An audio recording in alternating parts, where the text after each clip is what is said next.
Game of Thrones Season 8. Wait, before I start, you might want to adjust your volume if you're listening to headphones. Maybe turn this down to about halfway. But Game of Thrones Season 8 Episode 1 just got here, and after watching it about 3 times, I want to discuss some things that you may or may not have missed. Now, right off gate, I've already seen a few critics talking about how the episode was sort of a waste since we only have 6 episodes remaining in the season. But in this video, I'm going to explain why that's not true. Traditionally, the first episodes of Game of Thrones seasons are always the build-up, and this final season will be no different. They're setting the stage for something massive here, and it would seem stupid if we just rushed into all that with not having taken care of a few events of the past and also reuniting certain characters and dealing with some of the internal conflict and some of the struggles or the baggage of what those characters have been through. Those issues need to be dealt with before we can move forward with the battle between the living and the dead. Now, I will be mentioning some potential spoilers in this video, so as always, here's your sign and let's begin.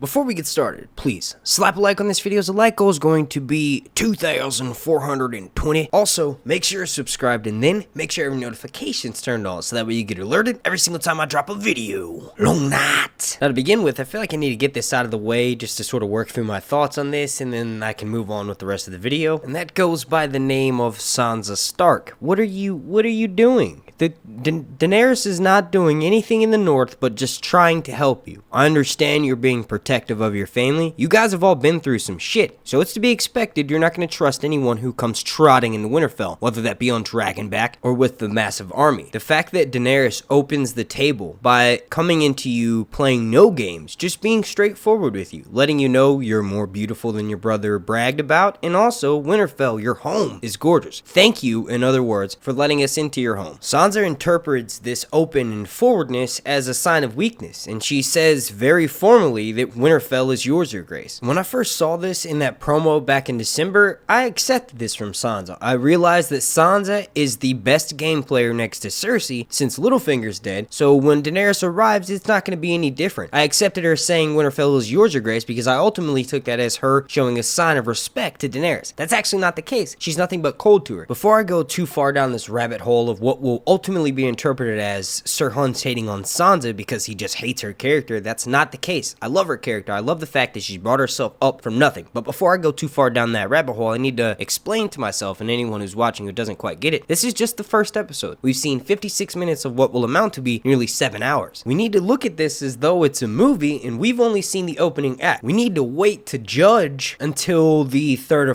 4th episode. Just like last season, I was ready to jump on Arya when I saw the way she was treating Sansa. I said, Arya's gone batshit. She needs to be checked immediately because she could kill Sansa. Until a few episodes later, and we saw that the long burn of that entire Winterfell plot was to kill Littlefinger and to keep us guessing and on our toes. I know eventually Sansa will come around and get in our good graces. Her and Arya seem to be playing this particular game of not trusting Jon, but we all know that there's death looming around the corner. What that means is put aside your differences and come together or stay alone and die. The lone wolf dies, but the pack survives. It's easy to hate on Sansa for the mistakes she's made in her past, but ultimately she's become one of the best players. She uses the skills the only way she knows how, and she may not fight the same way as others, and I think that's why it's easy for me to misinterpret her character sometimes. The key thing we need to take away from all that is that it's only been 1 episode. Let's wait until we judge. And the next thing I want to talk about is my favorite moment in the show, in its entirety. Now, I know I'm going to switch this around in future videos, but as of right now, this is literally my favorite moment of anything ever. Jon Snow riding Rhaegal, aka his daddy's dragon. He goes, what do I hold on to? And Daenerys says, whatever you can, motherfucker. Then, the greatest thing in anything ever happens for about 30 seconds. Jon Snow rides Rhaegal. This is going to happen again, obviously, later on in the season, and I feel like it will happen in Game of Thrones Season 8, Episode 3. I still am just trying to let it sink in, and Jon Snow rode a dragon. Jon Snow, a half Targaryen, a half Stark, literally ice and fire, is now riding dragons. And if I do say so myself, towards the end of this whole scene, Jon literally is able to control the direction the dragon goes. He's a fast learner. Now, when I say his daddy's dragon, a lot of people know this, but Rhaegal is named after Jon Snow's father, whose name is Rhaegar. Daenerys named both of her dragons in Drogon after Khal Drogo, but 2 of her dragons, Viserion and Rhaegal, are named after her 2 brothers, Rhaegar and Viserys, who we saw die in Game of Thrones Season 1 by receiving the Golden Crown. scene. Now, what I want to mention about the end of this scene is that when they land on the dragons, one thing that's easily missed is that this is literally a callback to Jon Snow all the way back in, I believe it was season 3, with Ygritte when they had cave sex. Daenerys mentioning the line of 1,000 years we could stay here is very similar to the conversation that Jon and Ygritte had, where they mentioned that they could stay in the cave forever. And since we're on the subject of mentioning things that are easily missed, right around this same time during the episode, after Jon Snow and Daenerys share a kiss, the camera jumps to Winterfell and we get to see Arya and Gendry reuniting for the first time, alongside a quick reunion between Arya and Sandor. Now, I will say that I thought that was going to be a bit more eventful, but they are in the same place and they're going to be interacting, I'm pretty sure, more so in the second episode. But right as the Hound comes up to take his axe from Gendry, we notice that Gendry is able to forge dragon glass into a liquid state. But what they're showing us here is the fact that Gendry is able to make such a massive thing like the Hound's axe, he's also able to make other things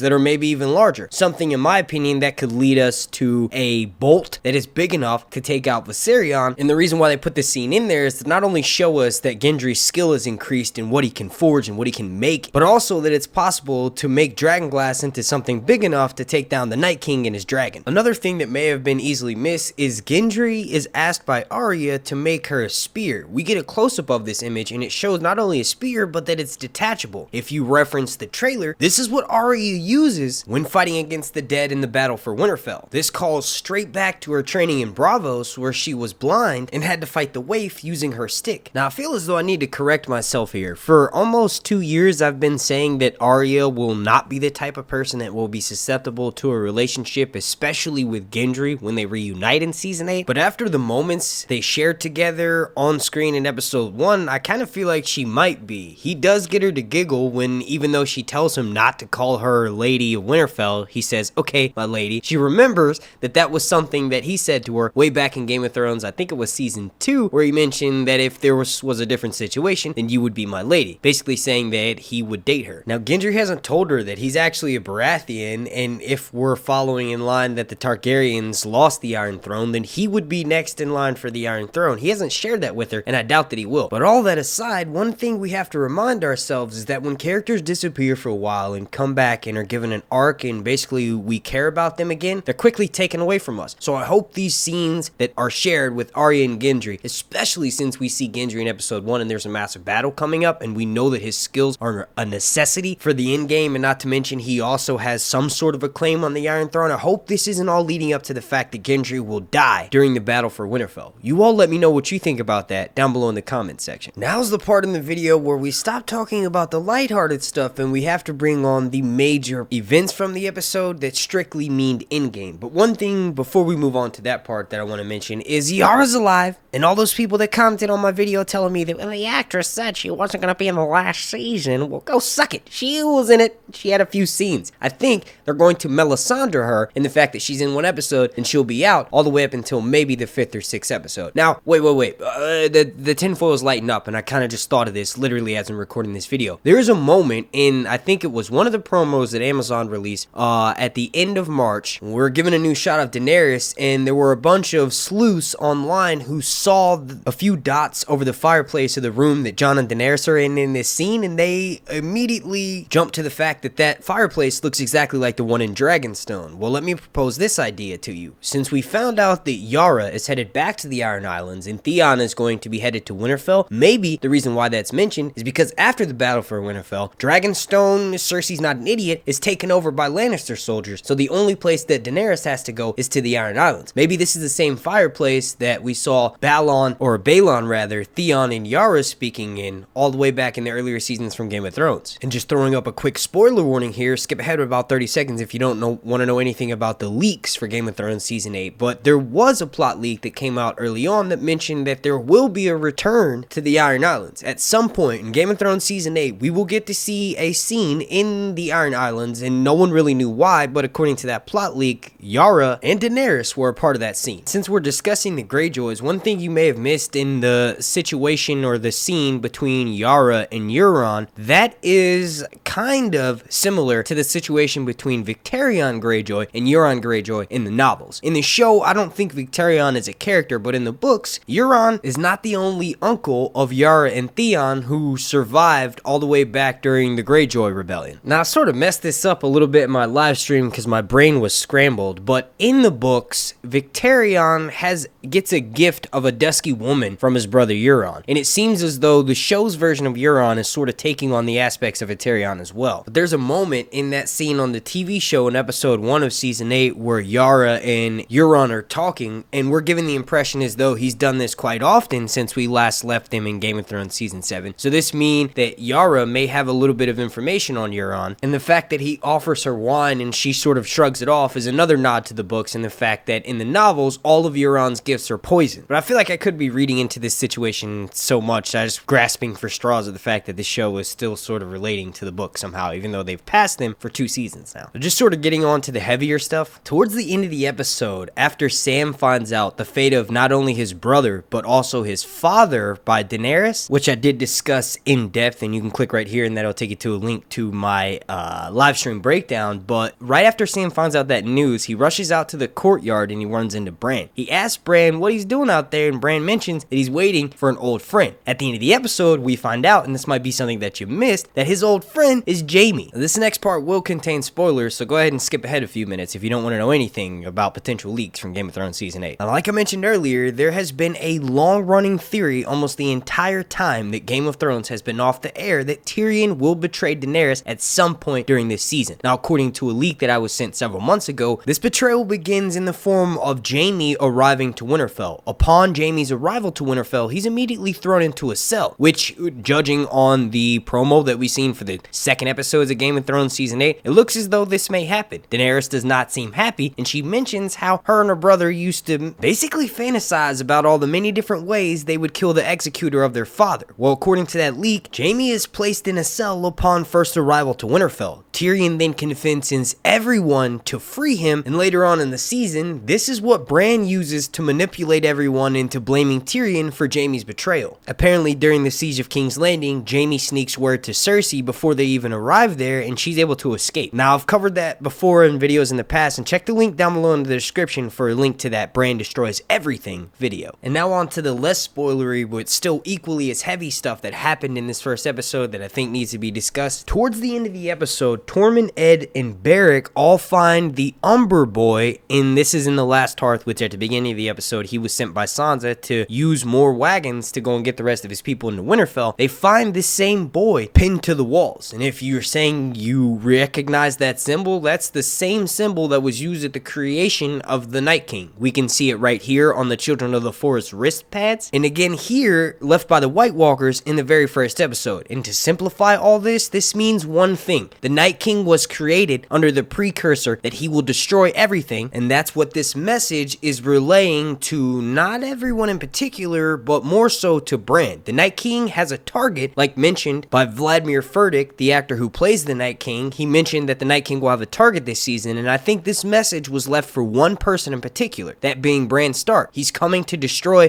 not only everything around him and everything that gets in his way, but he's coming to destroy Bran. Everything that has to do with his creation, he wants revenge on. Bran's powers have been imbued to him by the Children of the Forest. His magic is linked to the Old Gods, and the Old Gods, in my opinion, is the same magic that's keeping the Night King alive and allowing him to resurrect so many undead creatures. Everything in this show and in this universe is cyclical in nature, and what better to portray that to everyone by using this spiral symbol. And one thing that was easily missed from this whole situation is early on, the White Walkers were initially supposed to talk. They were said to have voice that would resemble ice crackling. Now that was snuffed in favor for screeches, and that's what this kid, Ned Umber, does on this walls. He screeches. I don't think this means anything other than pain, death, and destruction. That's one thing that your subconscious links to when they hear screams, such a high-pitched frequency like that, is pain, death, and fear. And I think that's what the showrunners are trying to portray to us, that the Night King is coming, and he's bringing the gift of death for everyone. Now, the biggest, most important scene of this episode, aside from Jon riding a dragon, I feel like is definitely the conversation between Samwell and Jon Snow. Jon finds out his lineage. His ultimate reaction to that is this information is treason. He knows that this kind of information got his father, who he thinks is his father, beheaded way back in season 1. And the way that this information is delivered to Jon is all wrong.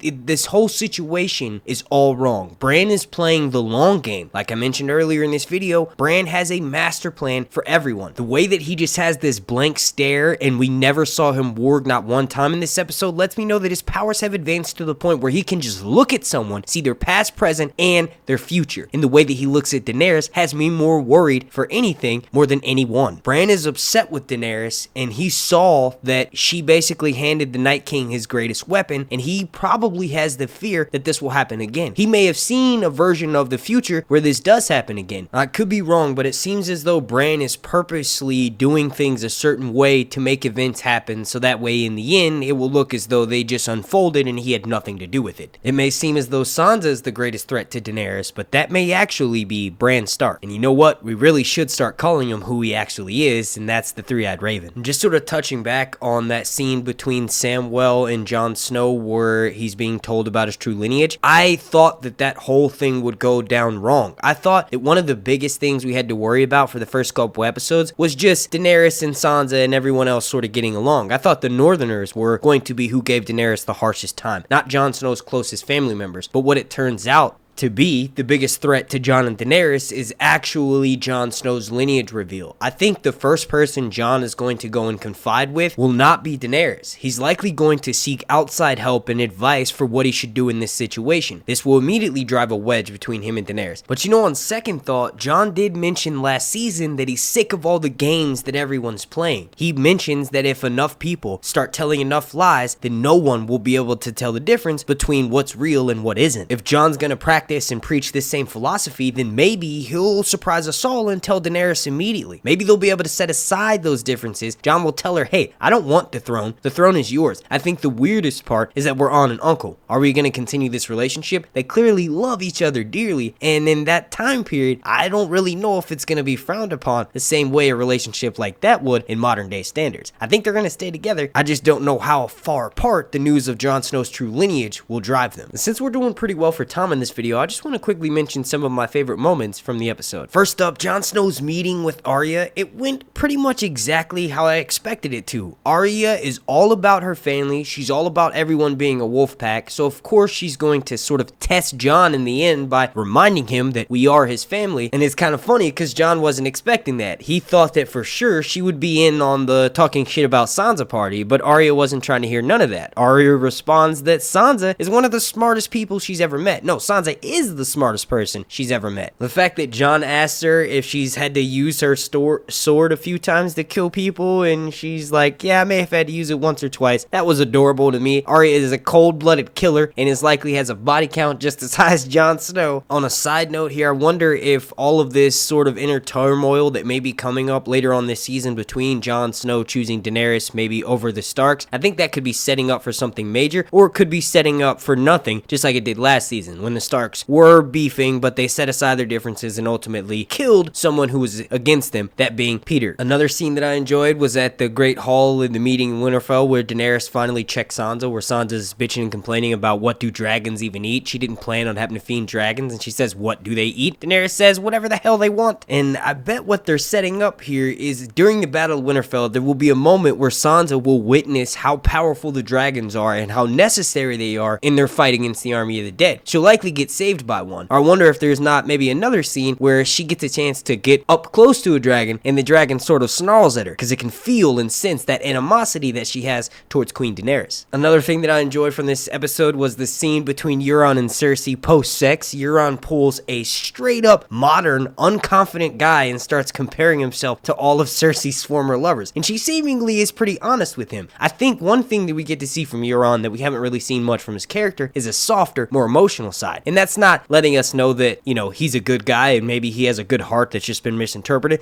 That's to lead us on into thinking that he's a sensitive person that is not within his power to betray Cersei. I'm pretty sure he will be one of the first people that betrays Cersei. You could just sort of sense that, especially when he tells her that he's gonna put a prince in her belly. Cersei makes this look like, not so fast. I can see a situation coming to a head at the end of the season where maybe Euron and Cersei are facing off against Jon Snow, Daenerys, and a few others in the crypt, and maybe she's got the Mountain and Euron fighting for her, making one last ditch effort, and then the news comes out that Jaime is the father of Cersei's child. Then Euron pretty much abandons everything and goes straight for Cersei's neck, maybe ultimately being killed by the Mountain. Maybe the three of them take all of each other out without Jon or Daenerys having to get their hands dirty. Oh wait, this is Game of Thrones. Never mind. And with that being said, I'm gonna go ahead and get out of here. All Alright, I want to thank you all so much for watching. If you could please slap a like on this video, as the like goal is going to be, you know what, I'm going to bump it up a little bit from earlier. 4,204.20. Also, make sure you're subscribed, and then make sure every notification's turned on so that way you get alerted every single time I drop a video. Long night. Super special shout out to every single person watching this video, and a super special thank you to every single member of my Patreon family over on patreon.com/SirHuntsReviews. I want to thank you all again so much for watching. My name's Mark, and this has been Sir Hunt's Reviews.